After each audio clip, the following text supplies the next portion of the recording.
tarde, les damos la bienvenida a una sesión más de nuestro curso Fundamentos de la responsabilidad de las personas servidoras públicas en el ámbito constitucional y legal.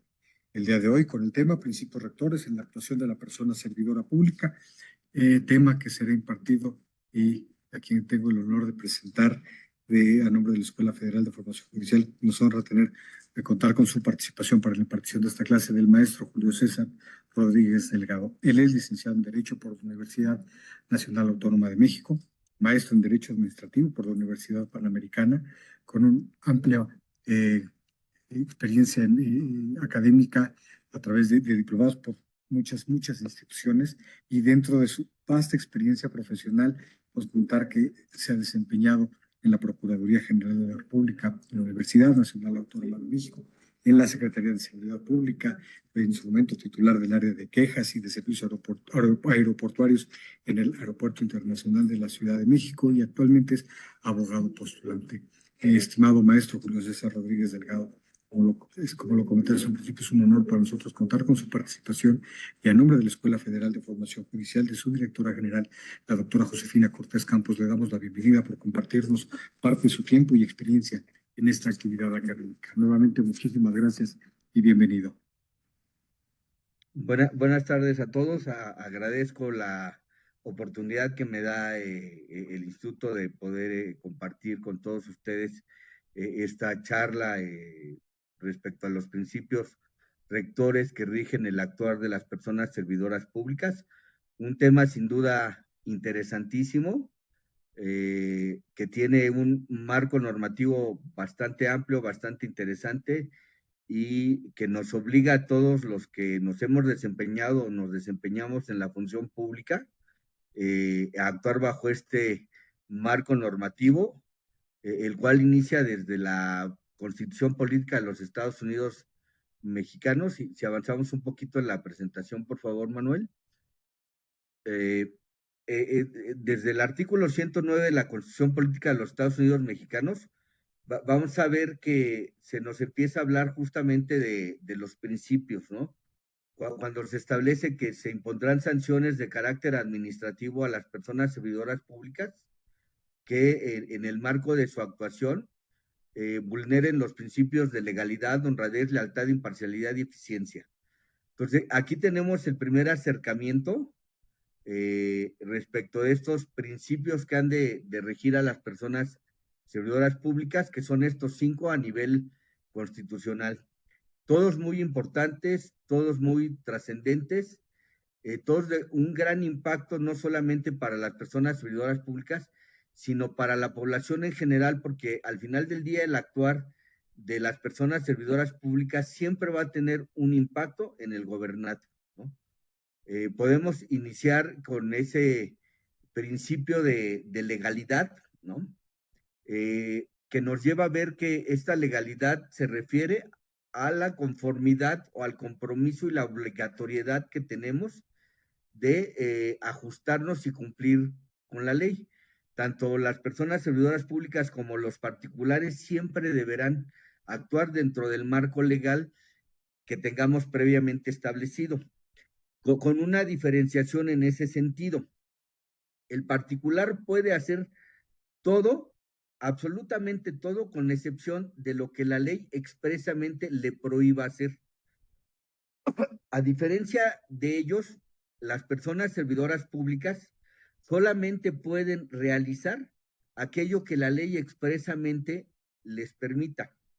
Es decir, empezamos a hablar ya aquí de lo que es el principio de legalidad. Este principio que de alguna manera todos hemos escuchado, me imagino, como personas servidoras públicas a hablar de él, ¿no?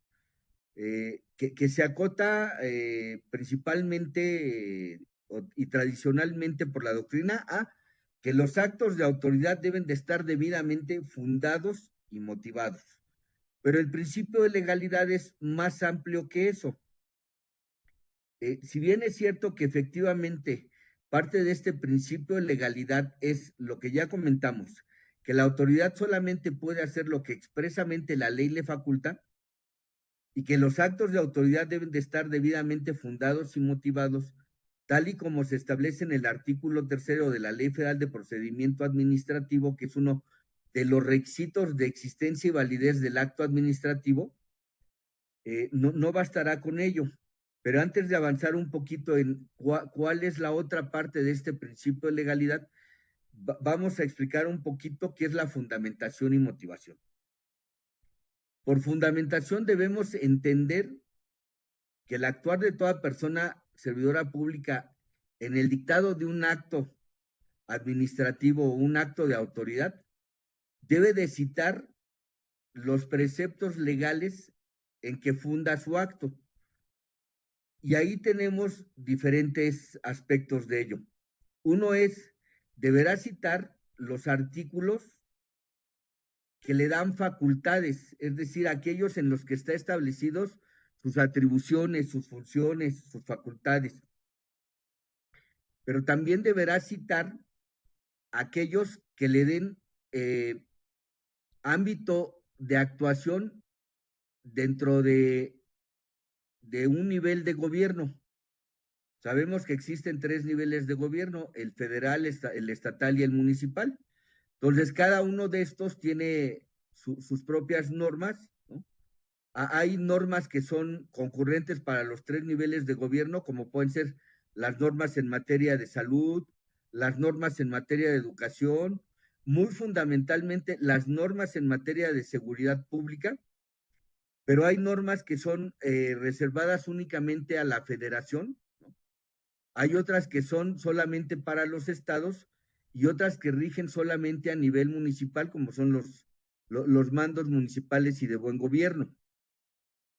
De igual forma deben de citarse los preceptos legales que le den competencia territorial al servidor público, porque aún que haya una norma, por ejemplo, de carácter federal, no quiere decir que el servidor público puede actuar en todo el territorio nacional, en las 31 entidades federativas y la Ciudad de México como capital del Estado mexicano, sino que podemos ver que hay dependencias de gobierno que tienen delegaciones o representaciones estatales. Entonces, hay artículos que les dan facultades para actuar solamente en esa entidad federativa, por ejemplo. Finalmente, como parte de esa fundamentación, deben de citarse los artículos que regulen la situación en particular de la que se trate. Pensemos, por ejemplo, en la aplicación de un impuesto, ¿no? Como es el impuesto sobre la renta. Bueno, el impuesto sobre la renta grava los ingresos, ¿no? Pero hay diferentes tipos de ingresos por un trabajo personal remunerado, por una actividad empresarial, por la obtención de un premio en juegos y sorteos, entre muchas otras. Entonces, tendremos que ver en cada caso particular, de acuerdo a la situación que estamos regulando, cuáles son los preceptos normativos que en específico nos van a llevar a este tema o van a regular esa situación en particular. Es así como podemos dar plena satisfacción a este principio de legalidad en su vertiente de fundamentación.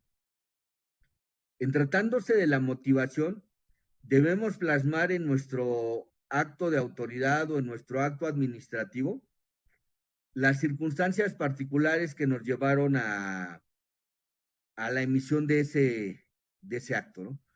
Retomemos un poquito el ejemplo del impuesto sobre la renta, ¿no? Determinado gobernado gana la Lotería Nacional el premio mayor, pero no declara esos ingresos, entonces pues se le tendrá que emitir un requerimiento, ¿no? Para que presente la declaración y haga el pago del impuesto correspondiente. Entonces, en la motivación se tendrá que dar a conocer, en virtud de que en el sorteo número tal, de fecha X, usted salió premiado al haber adquirido el billete que se hizo ganador del premio mayor que asciende a la cantidad de 10,000 millones de pesos, pues tiene usted ahora que presentar su declaración y el pago correspondiente del impuesto. Entonces, así es como vamos a satisfacer otro elemento del principio de legalidad, que es la motivación. Pero como les decía yo, la legalidad no solamente es hacer lo que la ley expresamente nos faculta como personas servidoras públicas, sino que además debemos hacerlo de la manera correcta y adecuada. Es decir, la propia norma nos va a marcar un procedimiento a seguir para poder llevar a cabo nuestra actuación. Tanto a nivel federal, estatal como municipal, las dependencias y entidades tienen normativas internas, como puede ser un reglamento interior en el caso de las secretarías de Estado a nivel federal, como puede ser un manual general de organización en el caso de algunas entidades paraestatales, como pueden ser los manuales específicos de procedimientos. En todos estos cuerpos normativos vamos a encontrar la manera en que debe llevarse a cabo un procedimiento. Ejemplifico. En tratándose de las contrataciones públicas, tenemos como primer marco normativo la Constitución Política de los Estados Unidos Mexicanos, que en el artículo 134 nos dice que las contrataciones que lleve a cabo el Estado deberán realizarse preferentemente bajo licitación pública para garantizar al Estado las mejores condiciones de contratación en cuanto a precio, calidad, financiamiento y demás circunstancias pertinentes. Entonces, ahí ya tenemos nuestro primer elemento de este principio de legalidad. Después tenemos la ley de adquisiciones, arrendamientos y servicios del sector público y la ley de obras públicas y servicios relacionados con las mismas, que son reglamentarias de este artículo 134.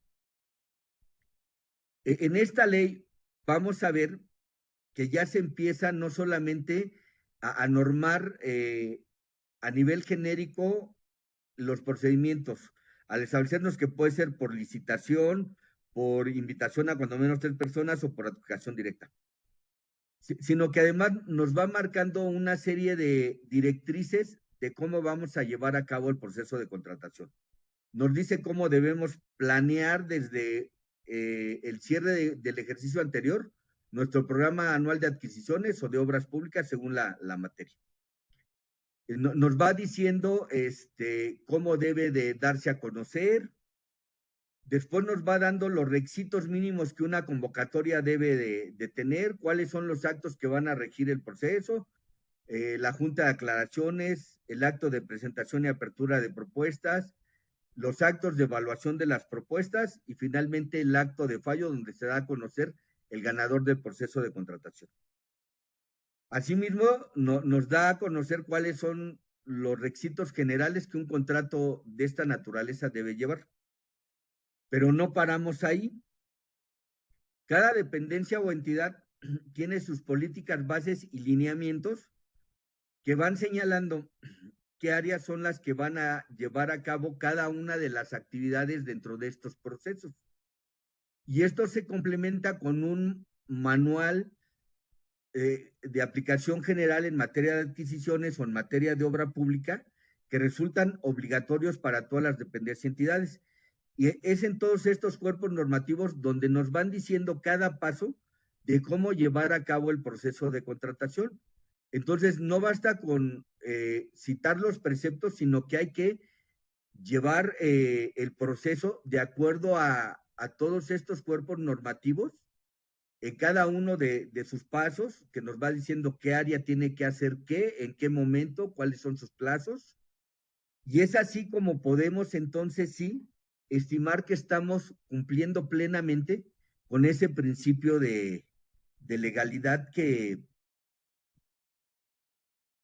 es el primero de los principios rectores que estamos compartiendo respecto de la actuación de las personas servidoras públicas en el desempeño de su empleo, cargo o comisión.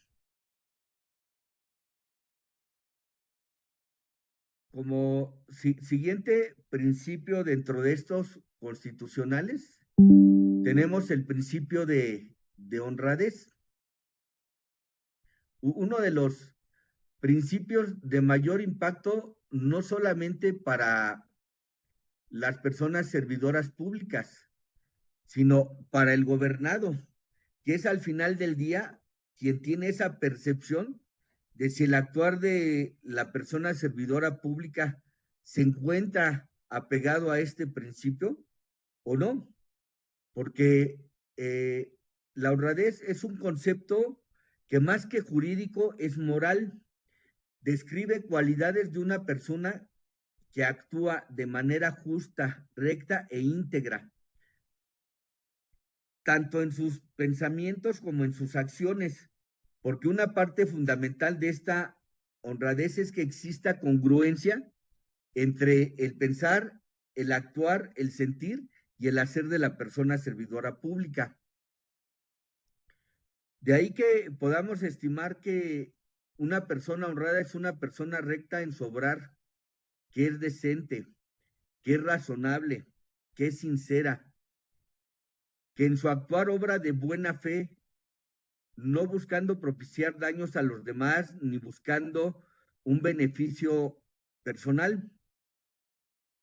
Es por eso que desde el ámbito de la moralidad, la honradez pues es considerada una virtud, porque esta honradez va muy ligada desde la antigüedad, vamos a decir desde la Roma antigua, que es donde empieza a gestarse toda la parte del derecho, la moral y la ética como un todo integrado en la impartición de justicia y en el actuar recto de quienes gobernaban la antigua Roma, pues un aspecto fundamental era justamente el cuidar la imagen, el cuidar la honra, el que los actos de las personas no fueran deshonrosos, ¿no?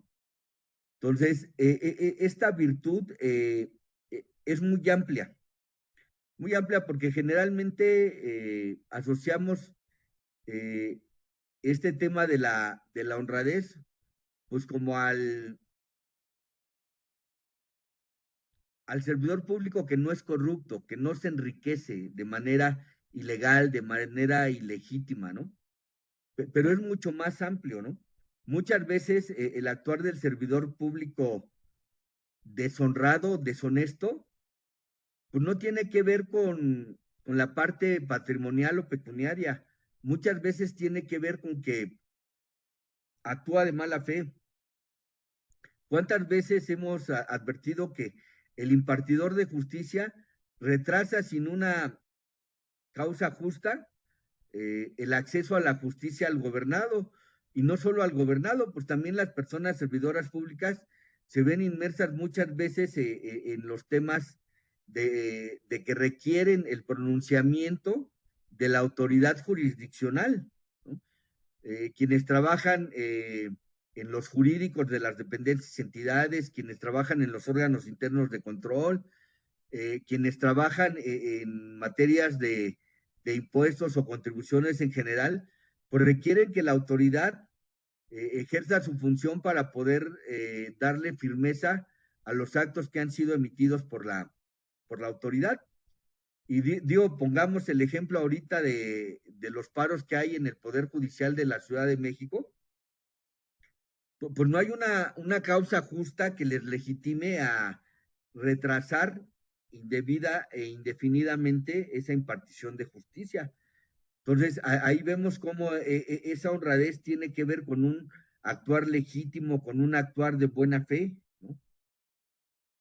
Otro aspecto que podemos comentar de esta honradez es el de conducirse con veracidad, el no ocultar la información. Me voy a permitir en este sentido compartirles un aspecto anecdótico. Cuando estuve como titular de quejas en el Aeropuerto Internacional de la Ciudad de México, estuvieron llegando con cierta recurrencia personas a mi oficina pidiendo auxilio, apoyo, atención, porque estaban esperando familiares, parientes, amigos que venían de Sudamérica, particularmente de Venezuela, de Colombia, que son países que tienen muchas inadmisiones de sus ciudadanos por parte del gobierno mexicano, pero no les daba ninguna información.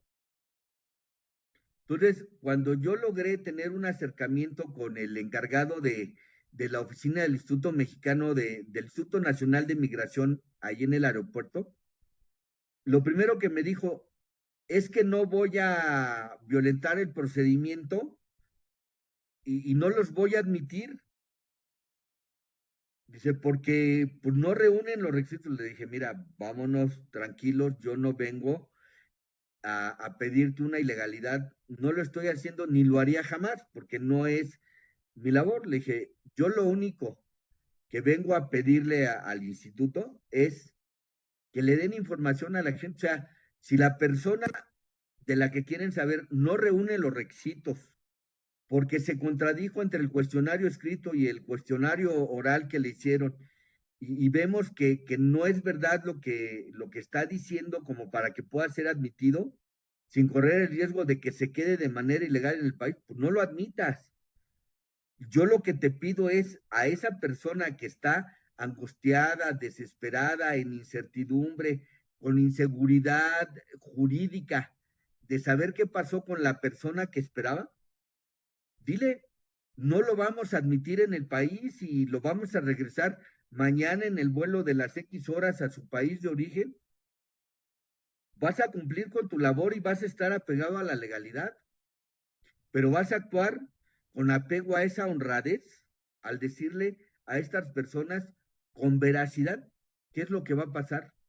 Pues yo no te estoy pidiendo otra cosa más que pues comparte esa información, es lo justo, es lo legal, es lo correcto, ¿no? Es lo que de buena fe debieras realizar. Entonces, como podemos ver, esta honradez no solamente tiene que ver con un aspecto patrimonial o pecuniario de no caer en actos de corrupción, sino tiene que ver con ser congruente con el resto de los principios a que estamos obligadas las personas servidoras públicas a observar en el desempeño de nuestro empleo, cargo o comisión.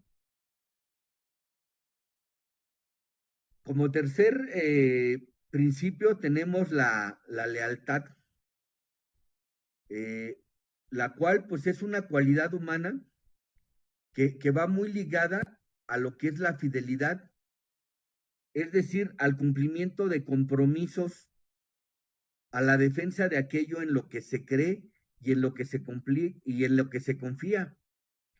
Implica estar comprometido con una entidad, con un grupo, con una persona.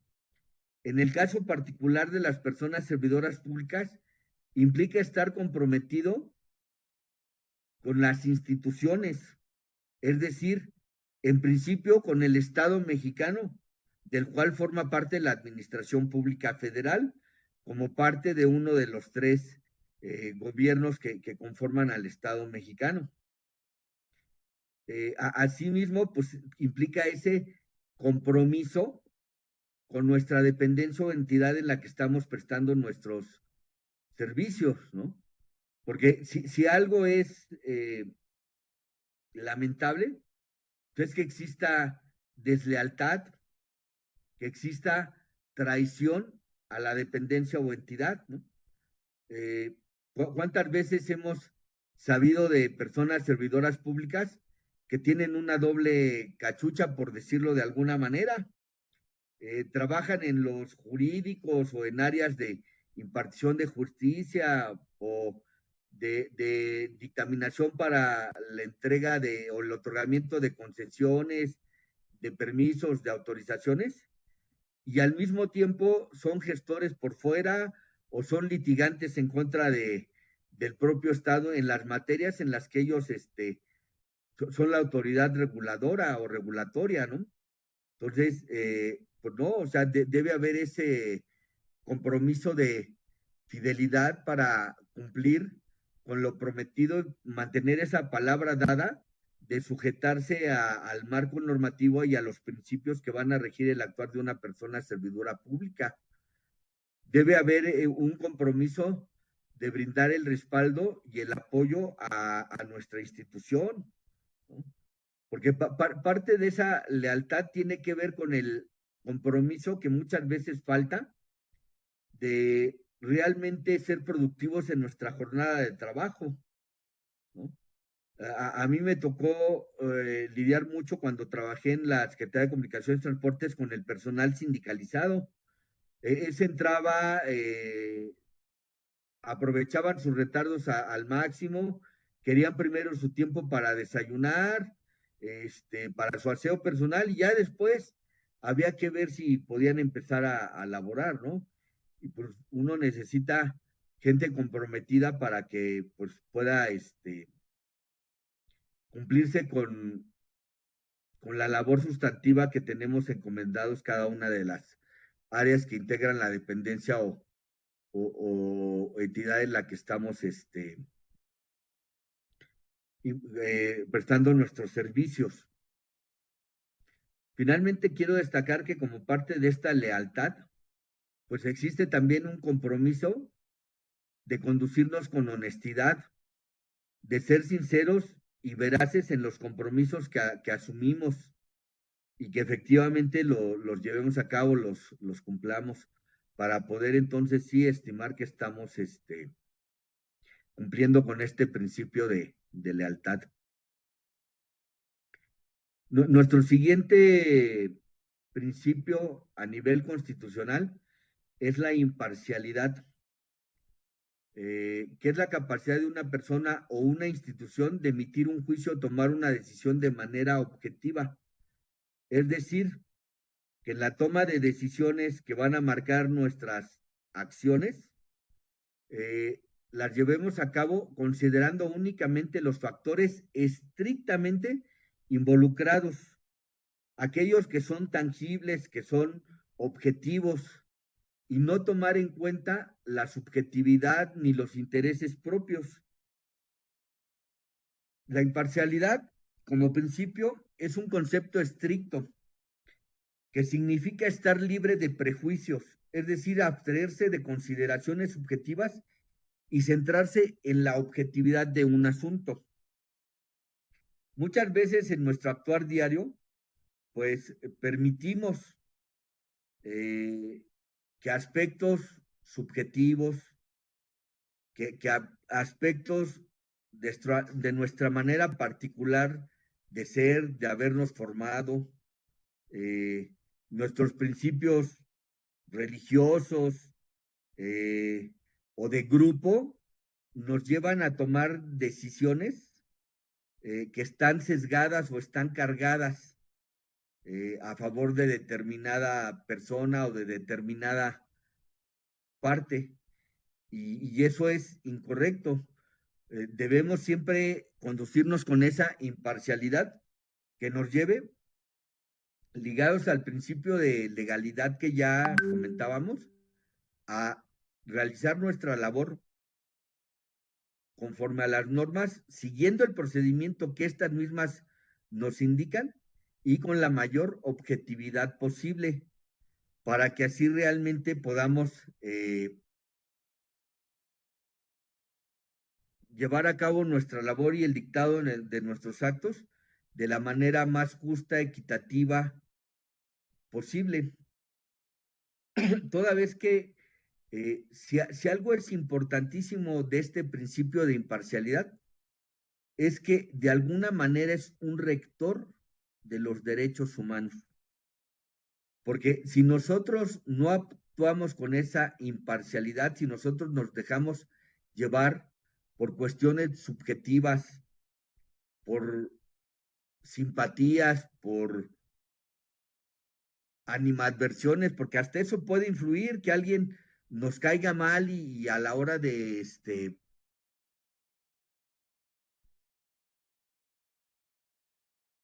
perdón, me distraje con un mensaje que llegó, Manuel, no sé si pudieras atender, ok, gracias. Les decía, es un garante de los derechos humanos esta imparcialidad, porque a veces hasta porque una persona nos cayó mal de vista o cuando nos habló, pues ahora le voy a retrasar o ahora no voy a resolver a su favor, pues le estaríamos violentando muchos derechos de acceso a la justicia, de tutela judicial efectiva, de debido proceso, de garantía de audiencia, de defensa, entre muchos otros. Perdón, Manuel, veo unas manitas, no sé si son de, de que ya la cumplimos o existe alguna pregunta o comentario. No, son manitas que estaban aplaudiendo el cambio por la Ah, diapositiva. ok, perfecto, perfecto. En el Entonces momento, sí, te has llevado la palma de oro y las palmas de oro entonces, Manuel. Bueno, retomando, decía yo, pues esta imparcialidad, pues nos va a permitir eh, ser garantistas de los derechos que ampara tanto la Constitución como los tratados internacionales. Pues cabe destacar que en ese sentido, el Estado mexicano ha adoptado el compromiso de aplicar y reconocer los derechos humanos, no solamente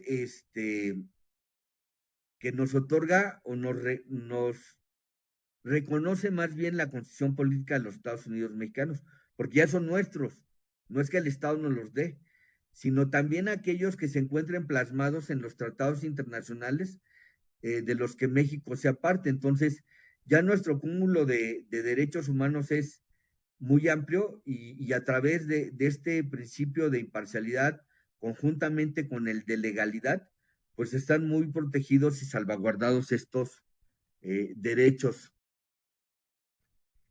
Finalmente, a nivel de principios en la Constitución tenemos el de la eficiencia, ¿no? Eh, que ha sido todo un tema en el que las últimas administraciones públicas federales han hecho mucho énfasis, tal vez sin llamarlo de esa manera, ¿no? Eh, esa eh, racionalidad, esa austeridad tiene que ver con la eficiencia. O sea, no es algo nuevo que se haya puesto de moda con las últimas administraciones.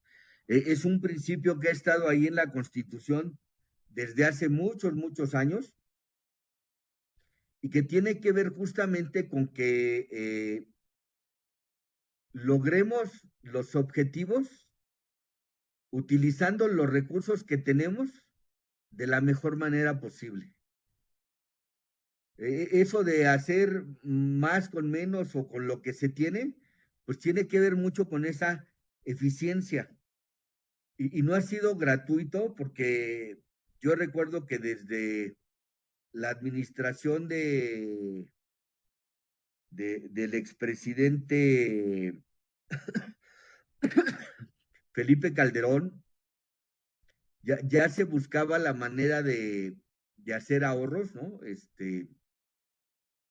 Ya se pedía que la jornada laboral de veras se cumpliera y no se extendiera porque eso le costaba recursos al Estado. O sea, si la persona servidora pública permanecía en las instalaciones más tiempo, pues gastaba más servicios de energía eléctrica, de agua potable, ocupaba más jabón, se hacía uso de las instalaciones sanitarias, más papel.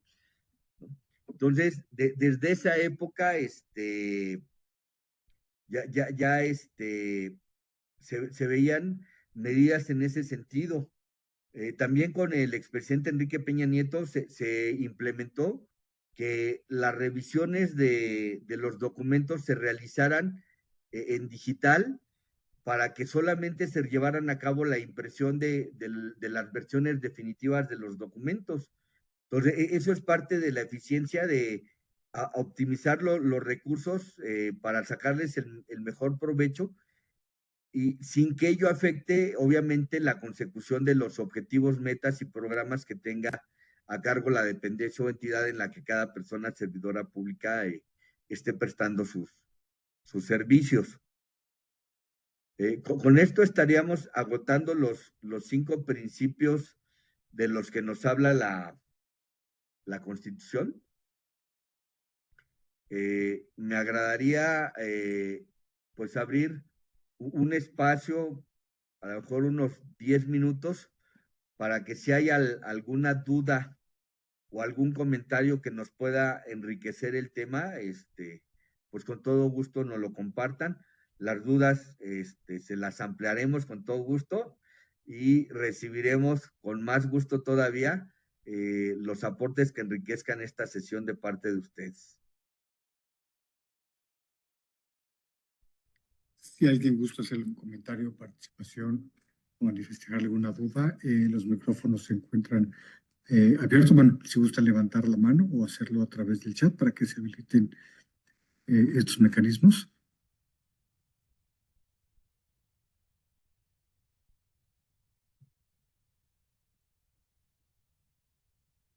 Tenemos a Ignacio Chirinos con la mano levantada. Adelante, Ignacio. El micrófono ya está habilitado. Sí, buenas tardes, profesor. Llamó Buenas mucho la tardes. atención que habló de los trabajadores del Poder Judicial. Digo, yo no soy trabajador del Poder Judicial, pero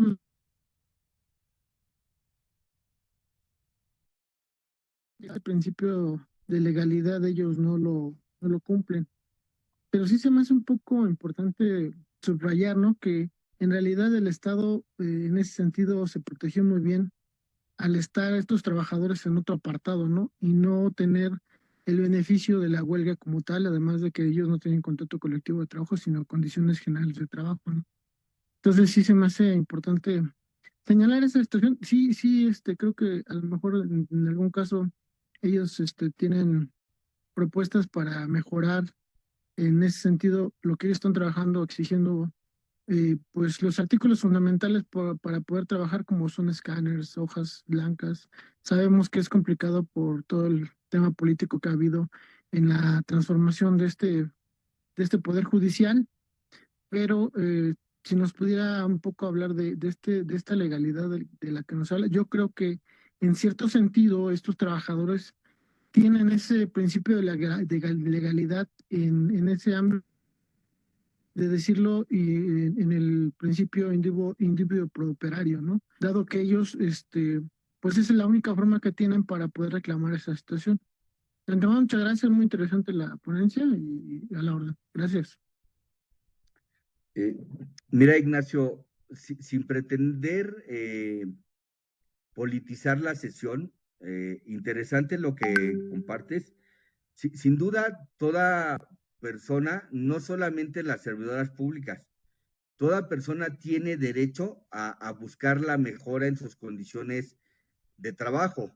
De hecho, es en ese sentido el protocolo de San Salvador, que es un documento anexo a la Carta Interamericana de Derechos Humanos, otorga protecciones más amplias y que le son aplicables incluso a los trabajadores al servicio del Estado, aunque no tengan un contrato colectivo de trabajo, aunque no estén en algún apartado en particular, ¿no?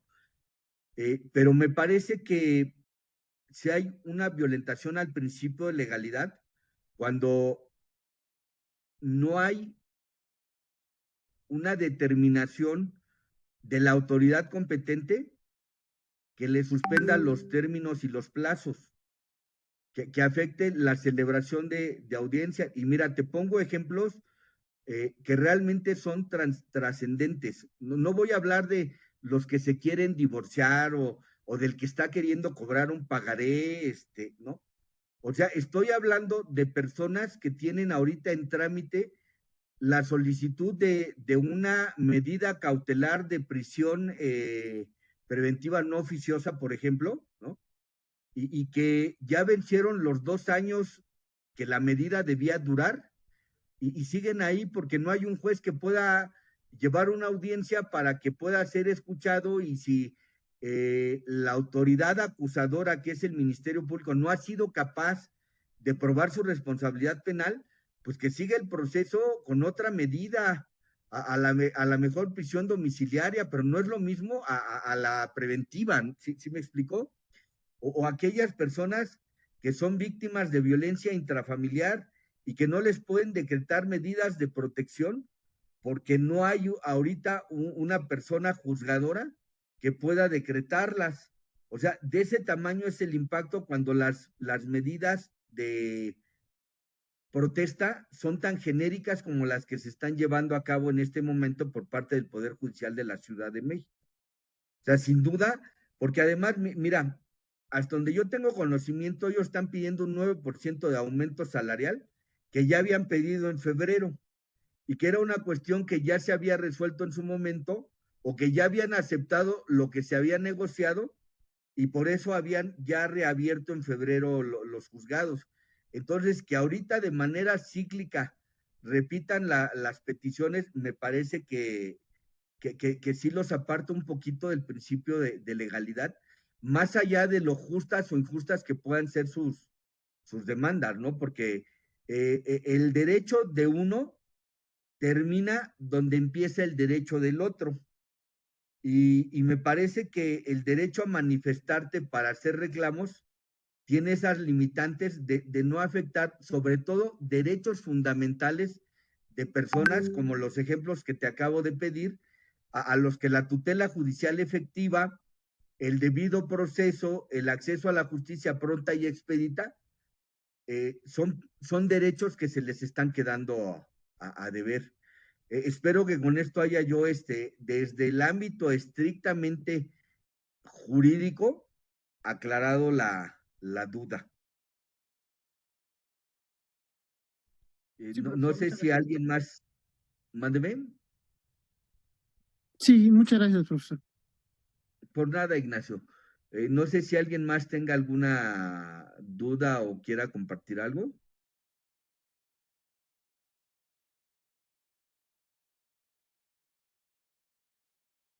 Tenemos a Alberto Cárdenas con la mano levantada. Adelante, Alberto.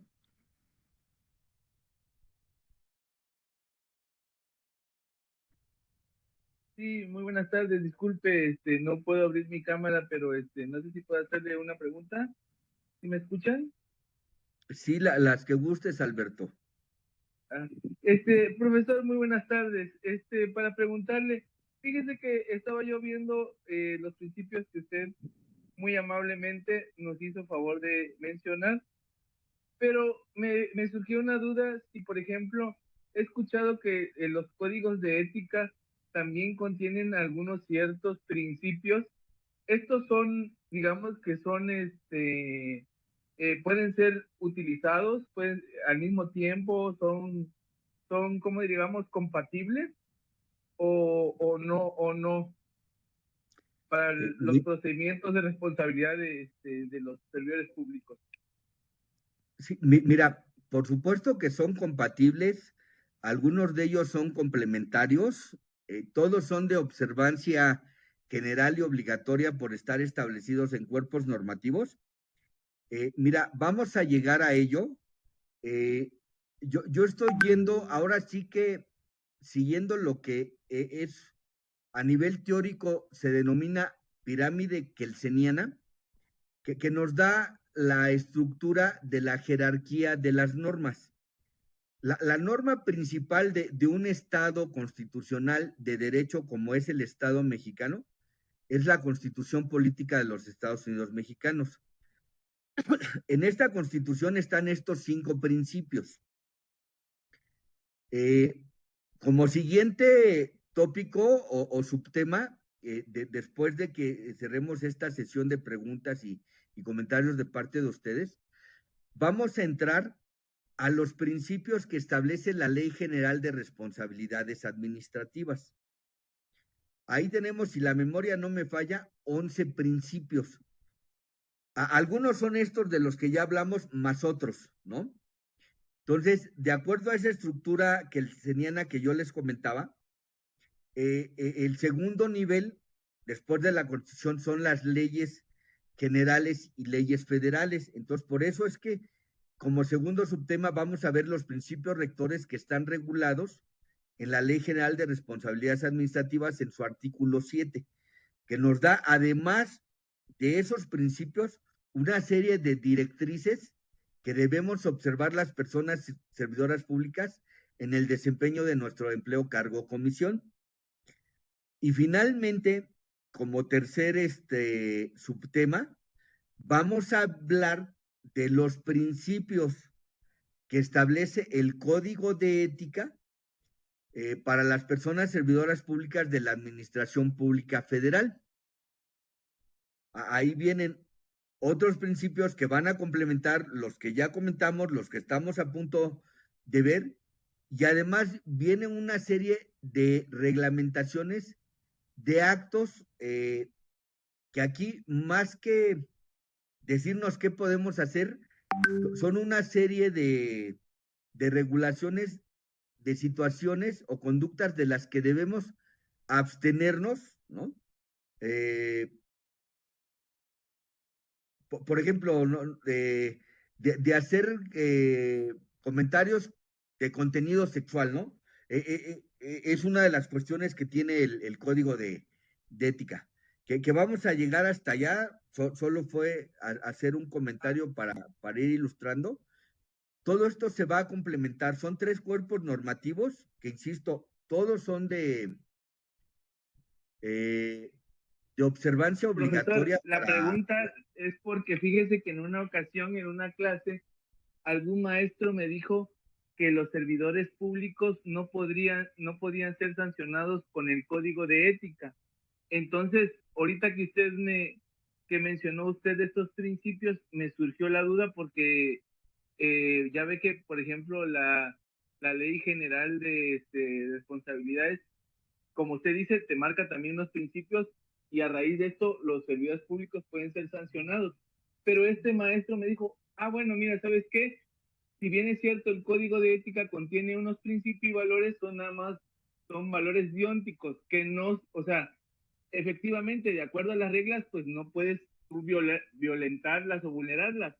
En realidad, los servidores públicos nada más son sancionados en dado caso, a través de los principios de la Constitución y de la ley general, pero no de los principios que están establecidos en el Código de Ética. ¿Cuál es su pronunciamiento al respecto, profesor? ¿Será que es correcto lo que me dijo este maestro?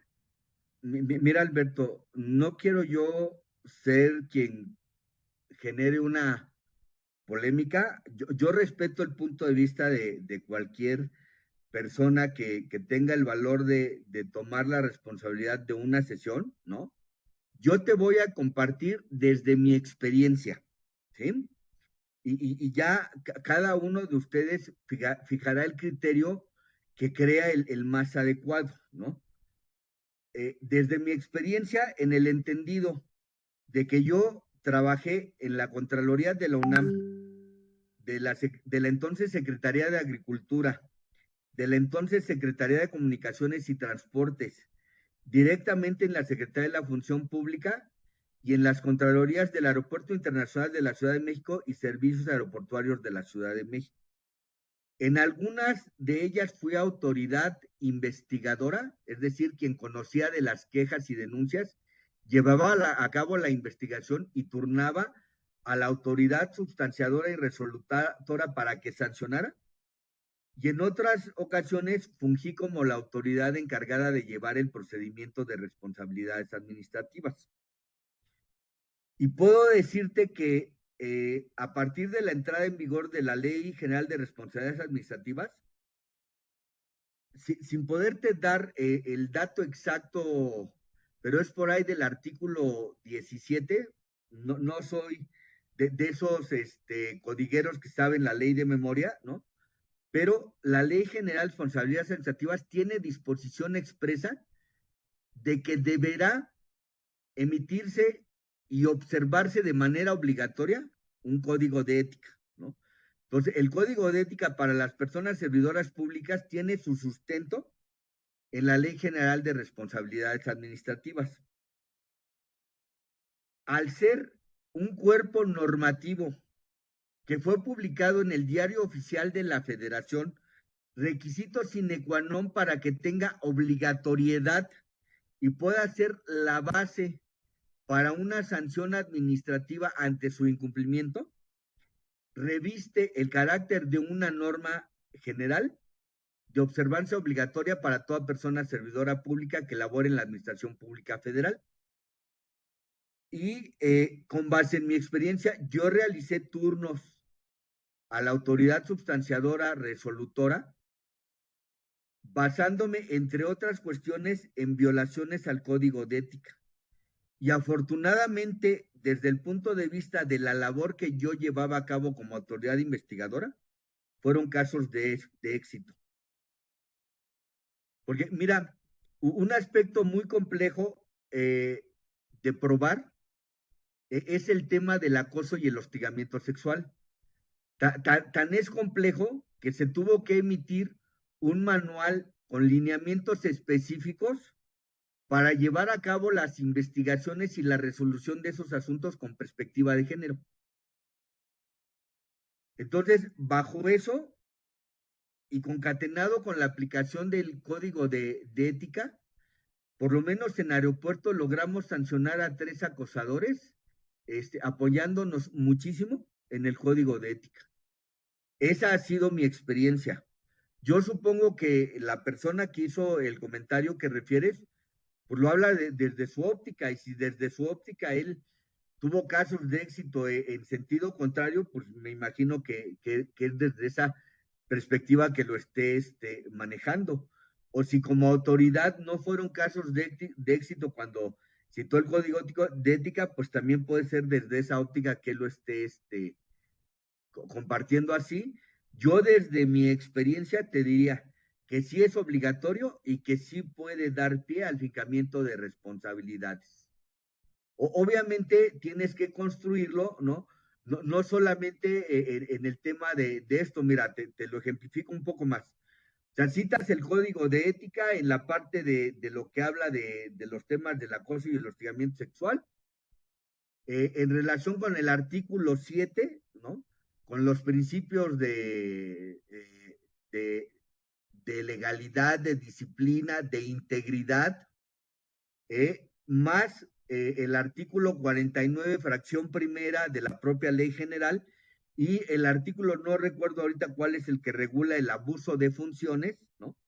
Porque obviamente una persona que hostiga o acosa sexualmente generalmente se vale de una posición que tiene en la dependencia o entidad para poder llevar a cabo estos actos, para poder aislar a la víctima de sus compañeros y poder ejecutar esos actos. Entonces incurre además en un abuso de funciones. O sea, tal vez el Código de Ética per se, por sí solo, sea un poco más complicado que nos alcance para fincar una responsabilidad, pero apoyado en conjunto con otras normas, por supuesto que ha habido casos de éxito en ese sentido.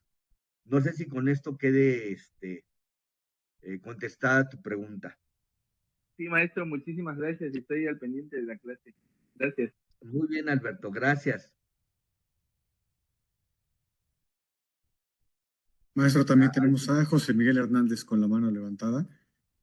Adelante, José. El micrófono se encuentra ya habilitado. ¿Qué tal? Muchas gracias. Primero que nada, muchas gracias por la ponencia que usted está dando, la cátedra, mejor dicho. Y bueno, sin más preámbulos, quisiera conocer su visión o su postura, hablando precisamente en principios. Estábamos viendo que en el artículo 101 de la ley de la Constitución Política, pues previo a ello dice que las personas servidoras públicas, que se aplicarán sanciones administrativas a los servidores públicos por los actos o omisiones que afecten la legalidad, honradez, lealtad, todos los principios que hemos comentado. Ahora, yo he visto muchísimas veces las determinaciones y calificaciones de las faltas administrativas y subsecuentemente en el informe de presunta responsabilidad administrativa, que cuando están, tipificando o haciendo la imputación de la falta administrativa, hay faltas administrativas graves, por ejemplo, el abuso de funciones, que te da bueno, tiene la opción de afectación a persona alguna o al servicio público, ¿no? En este caso, muchas veces veo que las autoridades dicen, bueno, si es afectación al servicio público, van y desglosan todos los principios que pudo haber afectado con sus actos o omisiones, y hacen el desglose debidamente de los principios. Bueno, algunas autoridades, no todas, pero he visto que los que más se acercan hacen eso.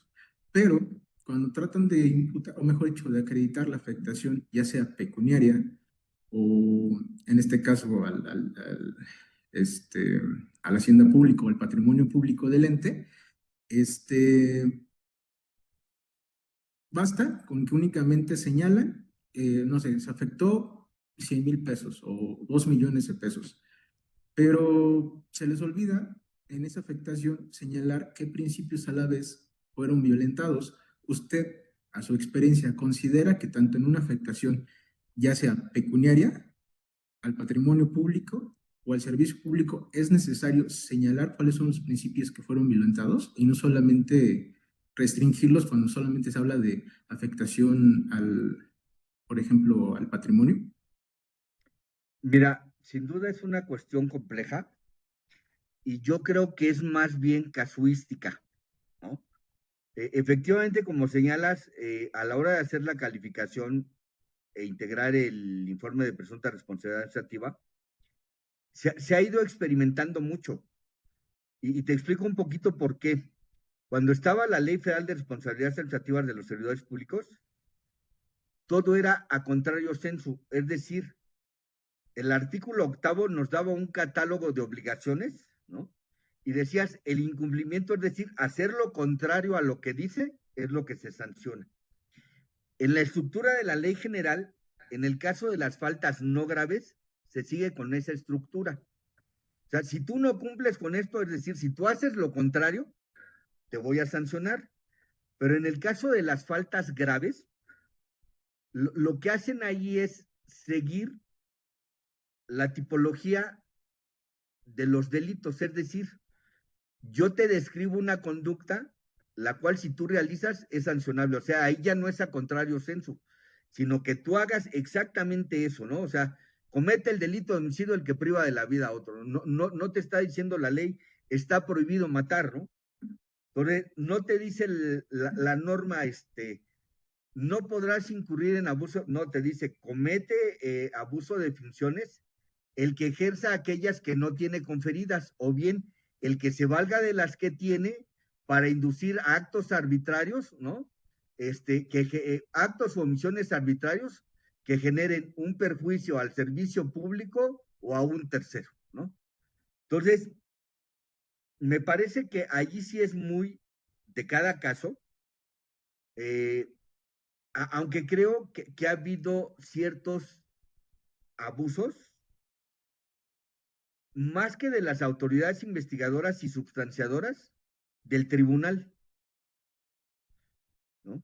Espero que no vayan a decir que yo lo dije, pero mira, por experiencia, he visto muchos casos en donde el tribunal dice, está acreditado que hubo un perjuicio al servicio público porque todo desvío a la legalidad es una afectación. Entonces, ¿qué crees? Todas las faltas administrativas son abuso de funciones porque todas son un desvío a la legalidad. En todas hay un incumplimiento normativo. Me parece que no es el razonamiento más afortunado para sustentarlas, ¿no? Porque además yo creo que cuando habla uno afectación al servicio público, tendría que haber, valga la redundancia, una afectación directa a la labor sustantiva de la dependencia o entidad. Ujú. O sea, si yo llevé mal un proceso de adquisiciones porque evalué mal una propuesta y no debió haber ganado y entonces se inconformaron y tuve que reponer todo el procedimiento y las vacunas no llegaron, más allá de que no pueda yo probar a quienes no pude vacunar, la labor sustantiva de administrar el medicamento preventivo de la salud no se cumplió. Ahí me parece que hay una afectación al servicio público. Pero si resulta que era para repintar el aeropuerto y los vuelos no se interrumpieron, aunque tuve que reponer el proceso y empecé a pintar 4 meses después, me parece que allí no hay una afectación al servicio público. Por eso decía, debe ser muy casuístico, ¿no? En el caso de cuando hay una afectación patrimonial, o sea, cuando sí se genera un daño o perjuicio a la dependencia o entidad, me parece que no basta con decir, oye, adjudicó mal y pagamos 300,000 pesos de más, ¿no? No, o sea, violentó los principios de legalidad, de objetividad, no fue objetivo, o sea, con subjetividad, con parcialidad, no fue imparcial, o sea, fue parcial para favorecer a quien no debía ganar, ¿no? Hay que decirlos. No basta con decir hoy, no. O sea, debe construirse un nexo de causalidad, es decir, causa-efecto, ¿no? Entre lo que él hizo y el resultado producido, que es ese daño económico. ¿Cuál es ese nexo de causalidad? ¿Cuál es ese puente para llegar ahí? Pues esos principios y esas normas que incumplió. Y sí me parece que habría que decirlo y no lisa y llanamente decir, oye, pues es que generó un daño, ¿no? Porque muchas veces en el camino terminamos hasta sancionando al que no era. ¿Por qué lo digo? Ok, yo adjudiqué, bueno, yo autoricé unos conceptos de obra que no estaban bien ejecutados o que no estaban ejecutados, ¿no? Bueno, pero yo a la estimación, como residente de obra, debía acompañarle los números generadores de obra, las evidencias fotográficas, las mediciones y la impresión de la bitácora electrónica de obra, ¿no? Hay un área de finanzas y otra de contabilidad que en términos de la Ley Federal de Responsabilidad Patrimonial del Estado y su reglamento, deben verificar que para que proceda un pago se debe contar con la documentación comprobatoria y justificativa del gasto. ¿Cuál es esa comprobatoria? Pues todo lo que acabo de decir que debe de llevar acompañada la estimación. Si yo pagué con la pura estimación, pues en realidad el que generó el daño fui yo y no el residente, porque si él aprobó, pero yo debía haber revisado, oye, ¿sabes qué? Que aquí no hay fotografías de lo que demuestren que los 900 metros cuadrados de barda se levantaron, ¿no? Era una barda perimetral. Oye, ¿sabes qué? Las fotografías que me diste acreditan 700 metros cuadrados de barda perimetral. Yo no puedo pagarlo completo, ¿no? Entonces, pues ahí me parece que el que está generando el daño no es el residente, pero es contra el primero que se van. Entonces, ¿y por qué? Porque falta fundamentación y motivación. Ese famoso principio de legalidad, ¿no? Y por eso es que muchas veces, ya a nivel de tribunal, en este caso faltas graves, a nivel de tercera sección de la sala superior o a nivel de tribunales colegiados en amparo, se les caen la mayoría de asuntos, porque no están debidamente fundados y motivados. Pero sí, me parece, insisto, que debe ser dependiendo de cada caso. No sé si con esto queda aclarado el punto. Sí, muchísimas gracias, maestro. De todo excelente. De hecho, me ayudó a volver a concebir que en efecto no se pueden pasar por alto los principios jamás en una afectación. Gracias. ¿No de qué?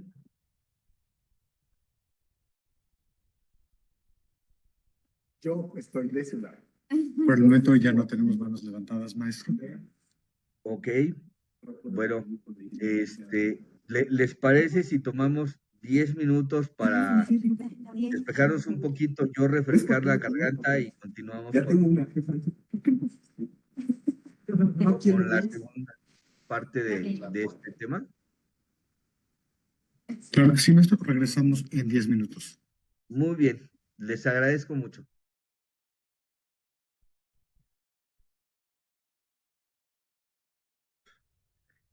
Nada más para cerrar los comentarios de las preguntas que están muy enfocadas al tema de los principios en el código de ética. Me falló por un número, es el artículo 16 de la Ley General, el que nos dice, las personas servidoras públicas deberán observar el código de ética y el de conducta según corresponde a que al efecto emitan la Secretaría, ahora la Anticorrupción, y en su caso la dependencia o entidad. O sea, adicionalmente incluso al código de ética, tenemos un código de conducta en cada dependencia o entidad, ¿no? Pero hay disposición expresa, ¿no? Las personas servidoras públicas deberán observar el código de ética que emita la Secretaría de la Función Pública, en su momento fue quien lo emitió, hoy Secretaría Anticorrupción.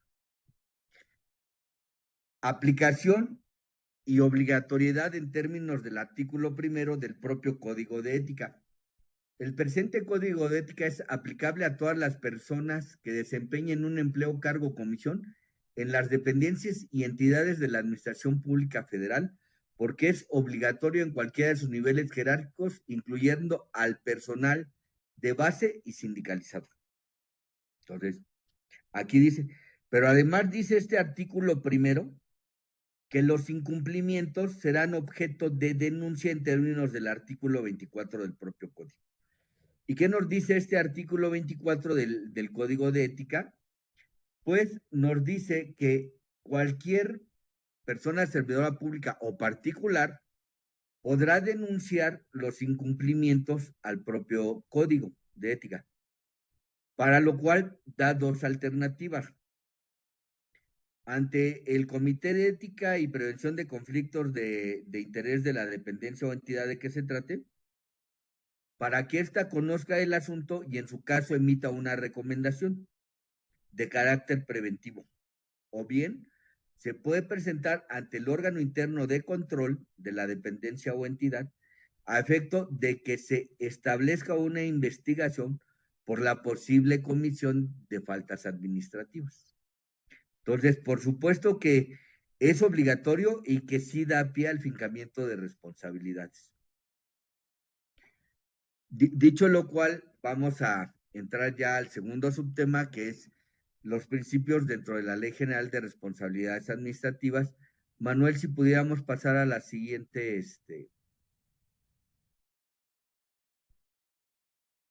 la que sigue, por favor. La que sigue. La que sigue. Entonces, capítulos, vamos a ver los principios ya propiamente en la Ley General de Responsabilidades Administrativas. Esta ley, en su artículo 1, nos señala que es de observancia general y de aplicación en toda la República.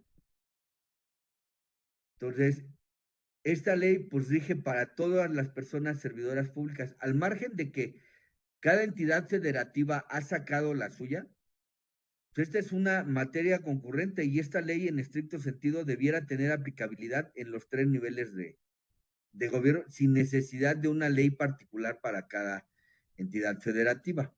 No hizo daño que las emitieran las legislaturas locales, pero con esta me parece que nos alcanzaba y sobraba, ¿no? Entonces, como les dije, aquí vamos a ver que hay más principios, ¿no? El de disciplina no estaba, el de objetividad, el de profesionalismo, integridad, rendición de cuentas, son algunos de los principios que la Constitución no señalaba, ¿no?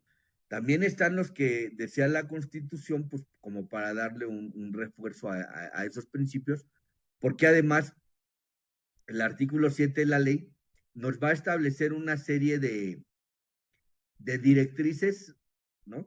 Que van ligadas con estos principios. Manuel, si nos haces favor de avanzar la presentación.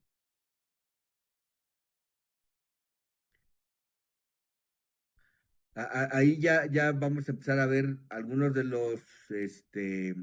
de las directrices, pero primero vamos a platicar un poquito de los principios. Si me das favor de regresarla, Manuel, nada más quería ilustrarles que están ahí las directrices. Entonces, hablábamos, el primero de estos principios, creo que alguien está esperando en el lobby, Manuel, que es el de disciplina.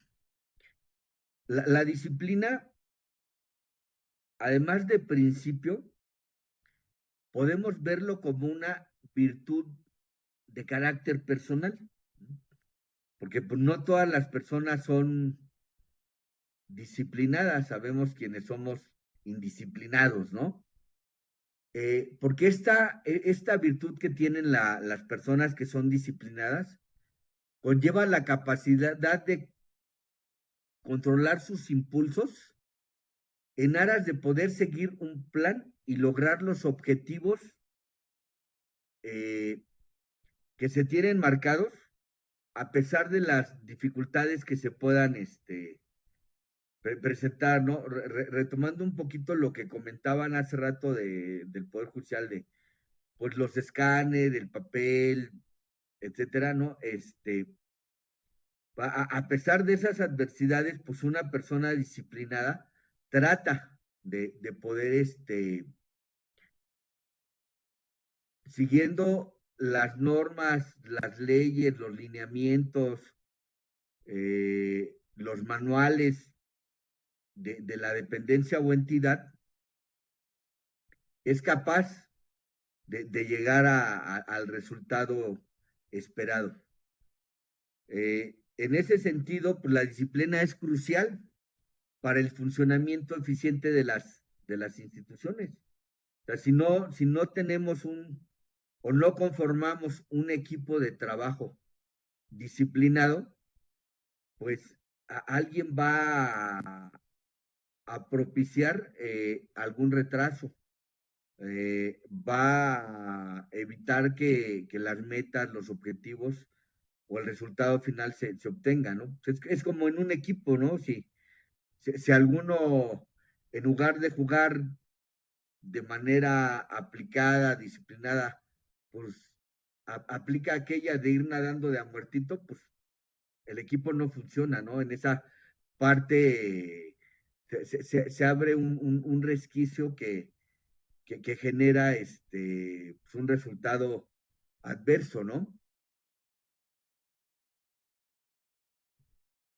De ahí que la disciplina sea muy valorada y sea entendida como un rasgo positivo del individuo cuando se traduce en la capacidad para seguir instrucciones, para obedecer un sistema lógico y positivo de hacer las cosas. Y en nuestro caso, como personas servidoras públicas, pues la que toma una relevancia fundamental es la disciplina laboral, que tiene que ver con el desempeño profesional y que distingue los asuntos laborales de los personales. Es decir, dejo a un lado yo mis temas personales cuando estoy en el desempeño de mis funciones y me enfoco en cumplir la función que tengo encomendada, ¿no? Y de manera profesional, que vamos a ver un poquito más adelante, es otro de los principios que la propia Ley General de Responsabilidades Administrativas nos establece para las personas servidoras públicas. El segundo principio que nos establece la Ley General es el de legalidad, que como ya comentamos ampliamente, pues tiene que ver con que las personas servidoras públicas solo pueden llevar a cabo aquello que expresamente la ley les permita, de manera fundada y motivada y conforme al propio procedimiento que la ley nos establezca, ¿no? Pero en ese sentido, si me haces favor de avanzar tantito la presentación, Manuel, vamos a estar hacia adelante y atrás.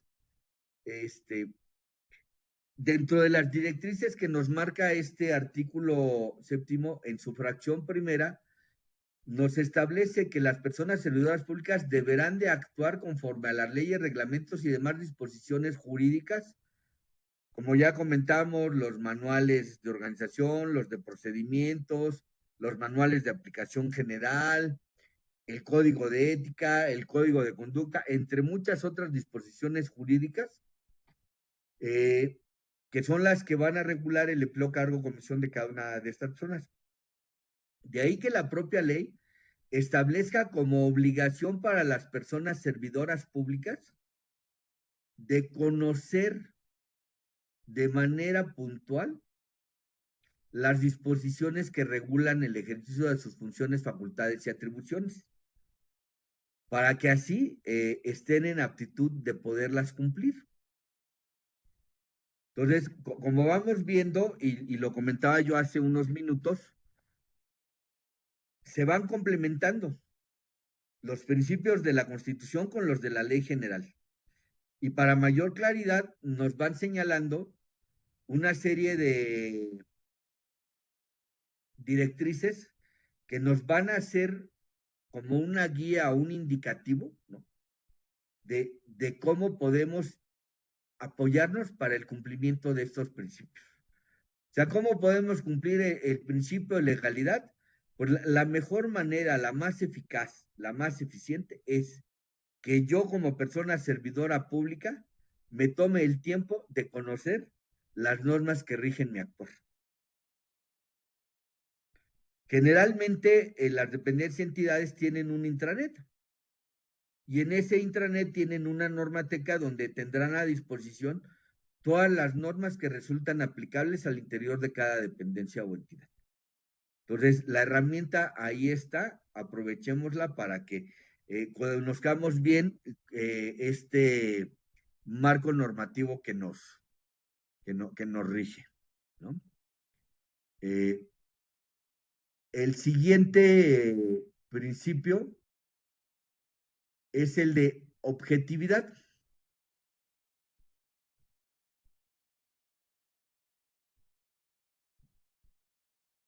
Entonces, que va entrelazado, ¿no? Porque ya veíamos hace rato cuando hablábamos de la honradez, de la imparcialidad, ¿no?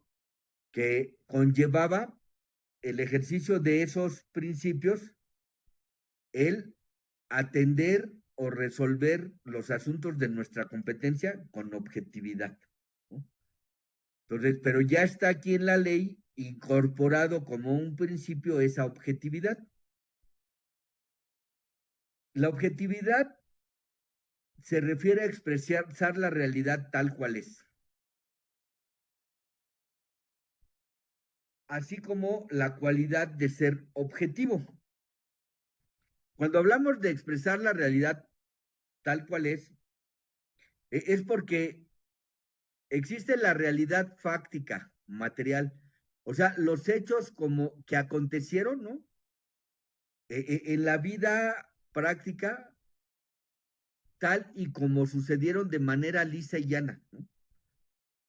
Porque de un hecho vamos a tener tantas versiones como personas lo hayan presenciado, o sea, cada quien de acuerdo a su experiencia, su vivencia, sus principios, sus valores, su perspectiva, va a percibir el evento de una forma, ¿no?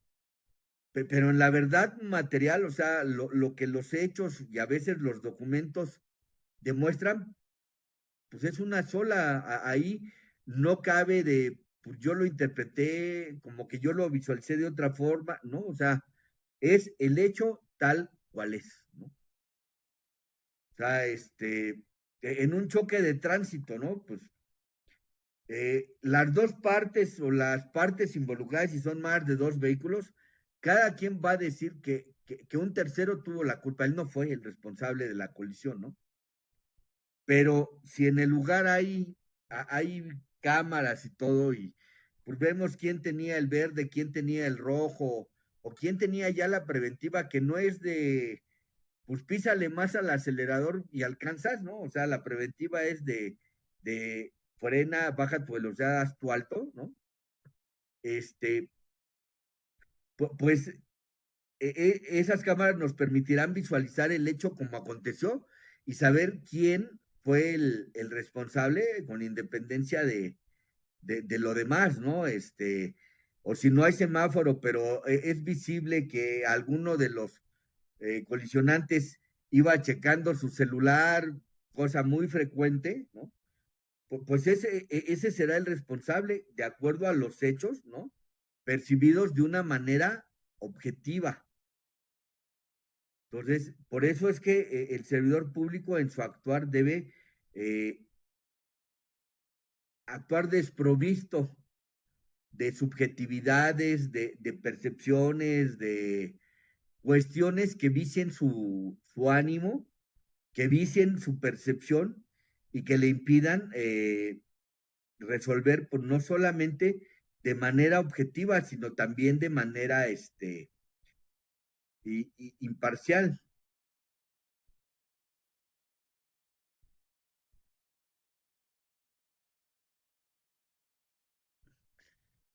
No perdamos de vista que la objetividad siempre va a buscar la verdad y la exactitud de las cosas. Busca representar la realidad tal como sucedió, sin el uso de adornos ni de interpretaciones. Entonces, nosotros debemos de cuidarnos como personas servidoras públicas, de actuar siempre con esa objetividad, es decir, apegados a la realidad tal cual es, a los hechos como acontecieron, ¿no? De ahí que otra de las directrices que está en la fracción segunda, pues nos habla de conducirnos con rectitud, sin pretender obtener provechos o ventajas a favor de terceros. Digo, habla de otros supuestos, pero particularmente hablando de esa objetividad, pues es eso, ¿no? El buscar que nuestro actuar pues no favorezca a un tercero en perjuicio de otro de manera injusta, de manera imparcial y de manera subjetiva. Por eso otra de las directrices nos habla de satisfacer el interés superior de las necesidades colectivas por encima de intereses particulares, porque cuando nos dejamos llevar por intereses particulares, personales o ajenos al interés general, obviamente vamos a actuar con subjetividad y vamos a actuar cargados de parcialidad. Entonces, no podemos como personas servidoras públicas dejarnos llevar de esa manera y perder la objetividad en nuestro actuar. Después de este principio de objetividad viene el de profesionalismo que les había comentado, que ya está incorporado aquí en la ley general como un principio. El profesionalismo es un conjunto de estándares que se espera que una persona cumpla en el lugar de trabajo, generalmente para mostrar seriedad, uniformidad y respeto.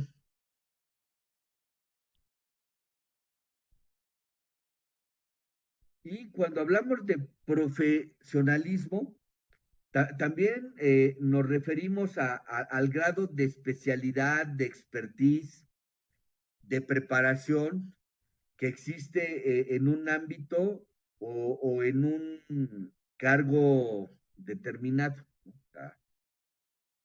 Entre mejor preparada esté una persona, mejor se alinee su preparación con el perfil del puesto, de acuerdo al empleo, cargo o comisión que desempeña, pues va a tener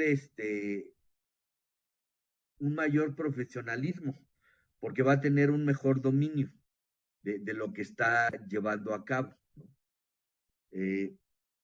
Cada año en la mayoría de dependencias y entidades se establece un programa de capacitación para cada persona servidora pública que debe cubrir, si mal no recuerdo, un mínimo de 40 horas de capacitación obligatoria. Y regularmente se aconseja que estas capacitaciones sean de temas que van ligados a las funciones que desempeñan, al perfil de puesto, en aras justamente de lograr ese profesionalismo que se requiere para que haya un mayor margen de buen desempeño en el ejercicio de la función pública que cada uno de ustedes tiene encomendada, ¿no?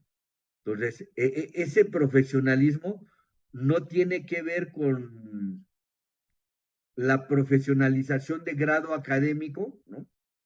Es que es profesional porque es licenciado, es ingeniero, no, o sea, es esa aptitud, ese compromiso y ese adquirir los conocimientos necesarios que nos coloquen en un grado de expertise en lo que realizamos día a día.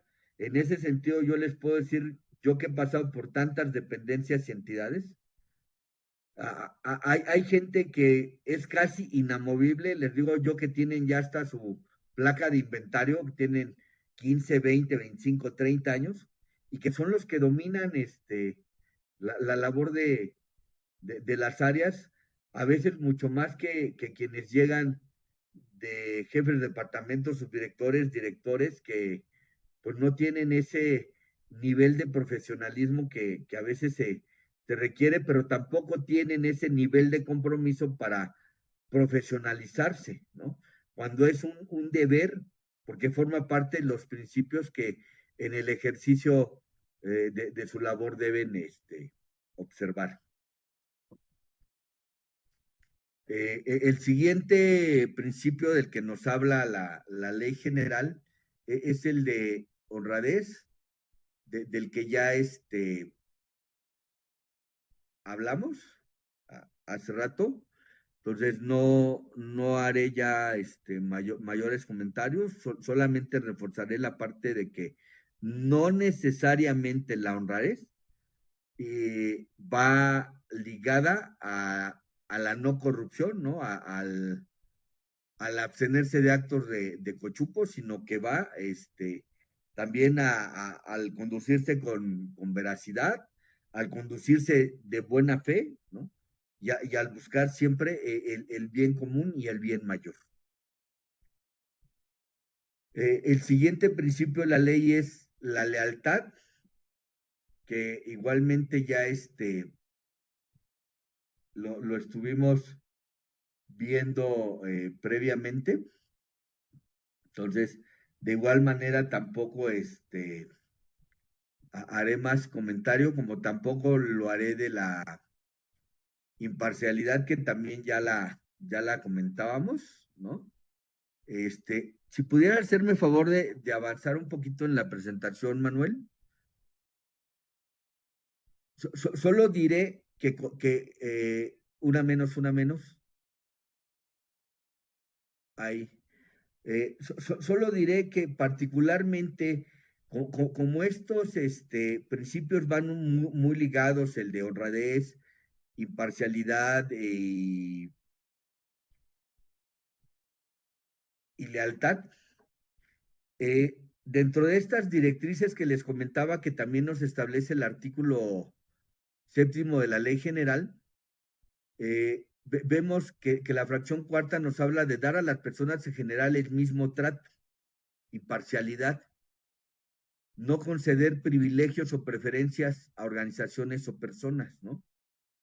Entonces, ahí otra vez estamos viendo que vamos a hablar, a actuar con honradez y con imparcialidad, con lealtad, es decir, de buena fe, sin ánimos a favor o en contra de alguna persona, ¿no? Esto lo podemos ligar con la fracción quinta, que además pues nos lleva incluso al cumplimiento del profesionalismo, al actuar conforme a una cultura de servicio orientada al logro de resultados. O sea, si nosotros actuamos con profesionalismo, con imparcialidad, pues vamos siempre a buscar el mejor logro de los resultados y buscando dar un buen servicio a la población, ¿no? mucha de la labor de las personas servidoras públicas va a tener siempre un impacto en el gobernado, para la prestación de servicios, para la consecución de un trámite, para la obtención de algún permiso, una licencia, vamos siempre a tener un impacto en los gobernados.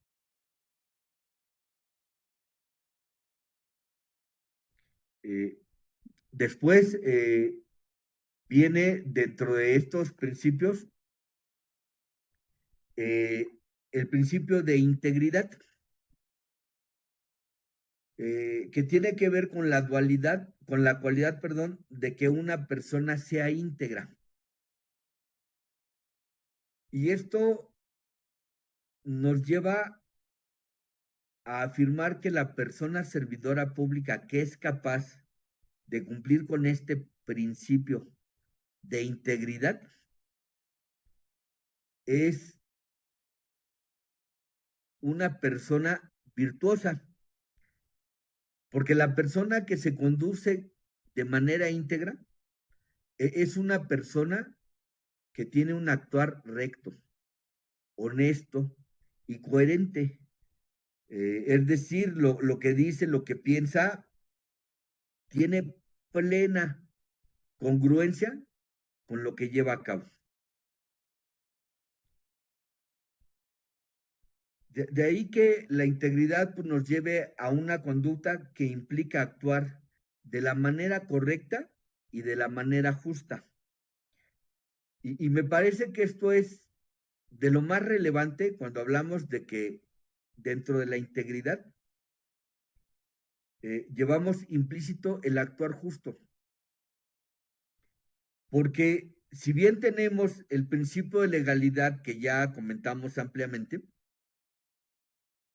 no siempre lo legal es justo. A veces las normas también son injustas. Y es ahí donde si el actuar de la persona servidora pública es íntegro, puede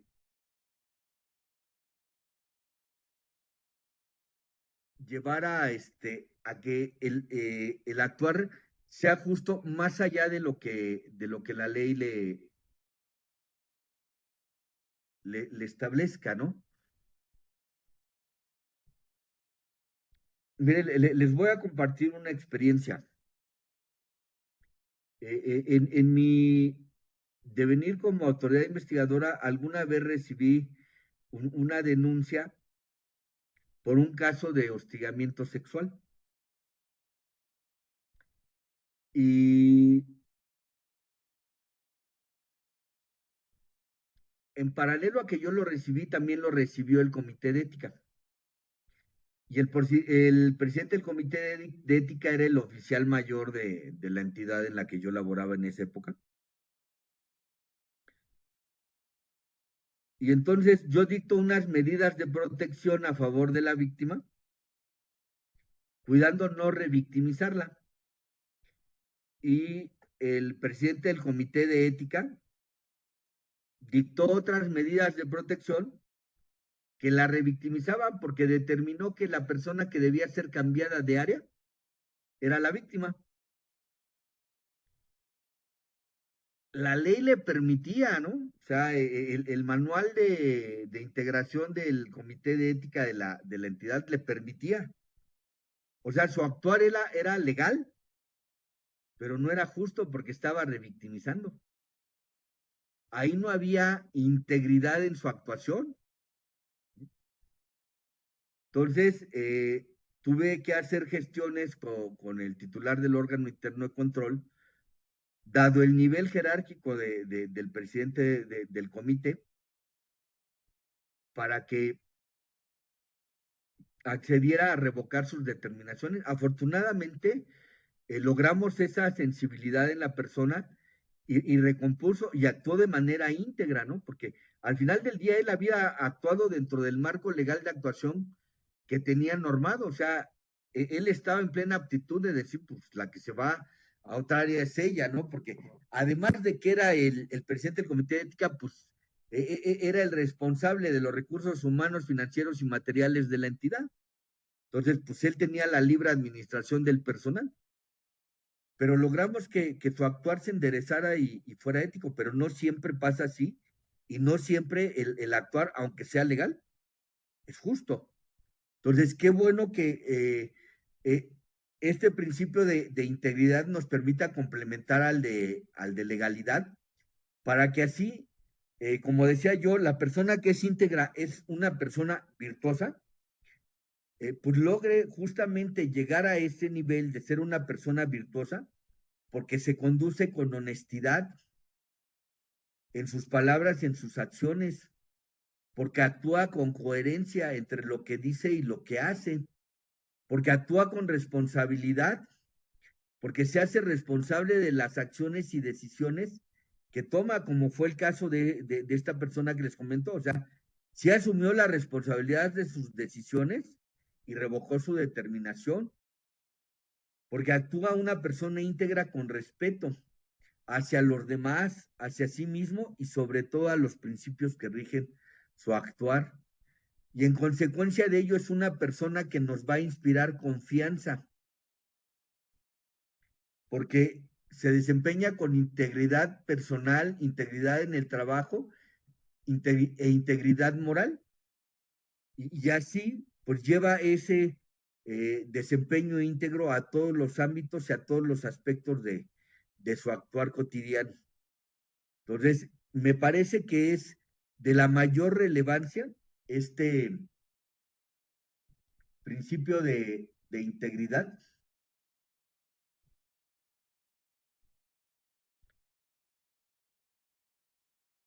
que va muy ligado con, si me das favor de avanzarle un poquito a la presentación, Manuel.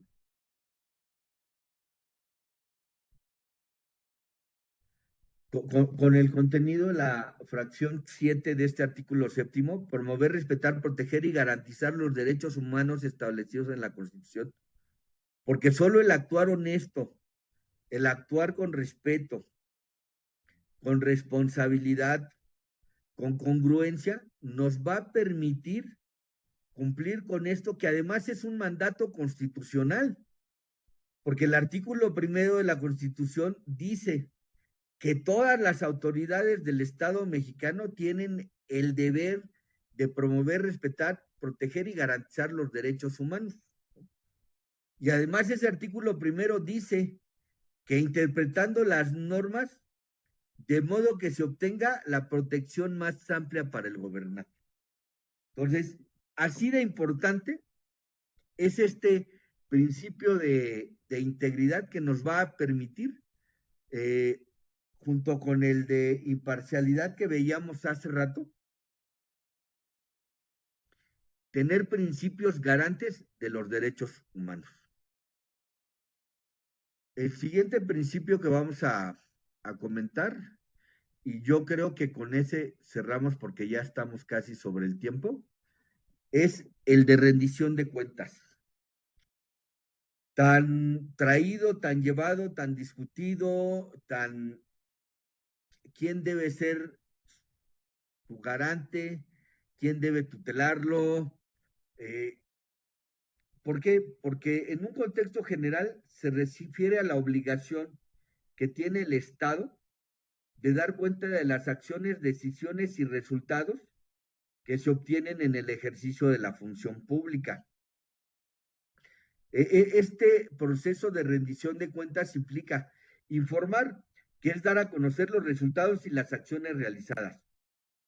Explicar, que es justificar las decisiones tomadas y los procesos utilizados, dando a conocer cuáles son las motivaciones, las razones, las circunstancias que llevaron al Estado a tomar determinadas acciones o actuar de determinada forma. A responder, que implica ser responsables y transparentes en la gestión de los recursos y acciones. Su importancia radica en que fortalecen la confianza en las instituciones.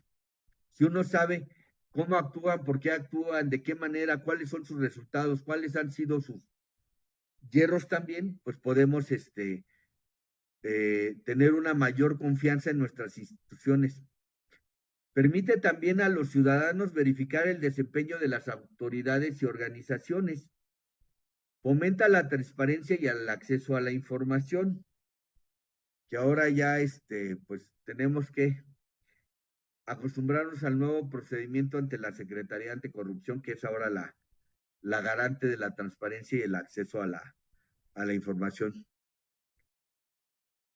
Esto de la transparencia y el acceso a la información ayuda a los ciudadanos para que puedan conocer cómo se gestionan, se aplican y se cuidan los recursos públicos y qué resultados se obtienen del ejercicio del gasto público. Asimismo, promueve la participación ciudadana, disminuye la corrupción y la impunidad y puede facilitar el control social que puedan ejercer los ciudadanos en la toma de decisiones. Con ello se busca que se mejore también la calidad de las políticas públicas, al permitir que los ciudadanos puedan evaluar las políticas públicas y contribuir a su mejora continua. Incluso en ese sentido de la evaluación de las políticas públicas, la Secretaría de Hacienda tiene un diplomado de evaluación de políticas públicas que es bastante interesante y que nos permite tener herramientas justamente para la evaluación. Finalmente, en el tema de rendición de cuentas, hay que recordar que en México es un principio fundamental de la democracia, pero además es un derecho humano que está establecido en el artículo 6 de la Constitución Política de los Estados Unidos Mexicanos. Así es que todos los mexicanos tenemos derecho a la rendición de cuentas y a hacer ejercicio del derecho de acceso a la información, pudiendo solicitar la información de las dependencias y entidades que sea de nuestro interés. Con esto yo daría por concluida la sesión del día de hoy y los invitaría a que si hay alguna duda la tengan presente para que en la apertura de la siguiente sesión las atendamos y podamos ya cerrar este tema y pasar a la parte final, que será la del código de ética propiamente. Les agradezco muchísimo su atención, su interés y su participación. Al contrario, maestro, muchísimas gracias a usted por compartirnos en esta primera sesión. Muchas gracias. Están los comentarios, los aplausos de las y los compañeros que nos han acompañado. Muchísimas gracias a todos también y nos vemos en la próxima sesión. Que tengan una excelente tarde-noche. Muchísimas gracias, maestro. Nos va a dar gusto saludarlo en la próxima clase. Al contrario, y muy motivante para mí recibir sus comentarios y sus aplausos. Muchas gracias. Gracias a todos, que tengan excelente tarde-noche. Gracias.